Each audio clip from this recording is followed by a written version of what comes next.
With great. Brigida? Delano, speaking of children now on bounds, what can you do to better help our children across the nation? The North Carolina Local Barber Association and the Charlotte-Mecklenburg Police Department are teaming up for a town hall meeting and a Let's Talk tour. It's called Hands Up, What Now? And here to discuss the event is Gene Winchester. He's the president of the North Carolina Local Barber Association, and Gary McFadden, a longtime detective with Charlotte-Mecklenburg Police. Welcome to the show, fellas. Hey, well, thank you. I'm glad you're here tonight. What inspired you guys to partner and organize this event? Gene, I'll start with you.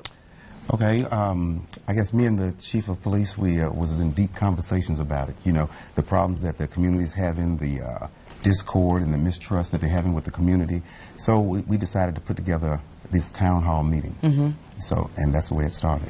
Over to you, Gary. How can parents help with this and sort of teaching their children how to react with, or interact, I should say, with police? Because we hear about run-ins with police all the time. You know, do you think it's a case of people being confused about their rights? That is one of the reasons, and we welcome the parents to bring their teens, because this is going to be a learning opportunity.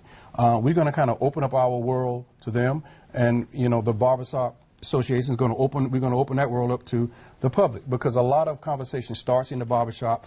Politics are starting in the barbershop, discussions. So we want to try to bring those discussions out of the barbershop into these arenas.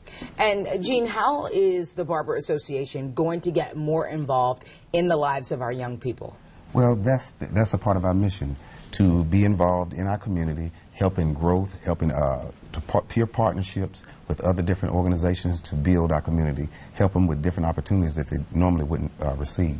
And Gene, let me ask you this, because you were having these conversations, deep conversations, as you call them, with the Chief Rodney Monroe. Yes. What do you think it says about a police department that's willing to partner up for this kind of event? Right. That was a big thing. This is kind of an unconventional partnership. You know, I haven't heard of a partnership like this before, but I think it's going to be an effective one. And that's the main point, that we be effective in our community. And do you think that part of that is starting this open dialogue between police and the community, particularly when you talk about communities of color? It is, and I think these conversations are going to be the conversation that we should have had long time ago. And we have all learned something from each other in just planning this, and the camaraderie and the friendship that we've had. And we've had one dinner with some young men, and that was a tearful experience for all of us. So it's going to be a big for us. Let's put up the information about this great event that's coming up, this town hall meeting that's going to double as a kickoff for the Let's Talk tour, Sunday, February 1st, this Sunday from 3 to 5 p.m. That's before the Super Bowl, people, at the Greenville Rec Center on Spring Street in Charlotte. For more information, you want to log on to WBTV.com. You know where to look. The Web Extras section under the Home tab. That's where you can find all of the information. Gary McFadden, Gene Winchester, thank you so much for not only being here tonight, but having the courage to start this kind of partnership that hopefully is going to lead to some really critical dialogue for our community. We know that it will. Thank you. Thank you. Thank you. Delano? There was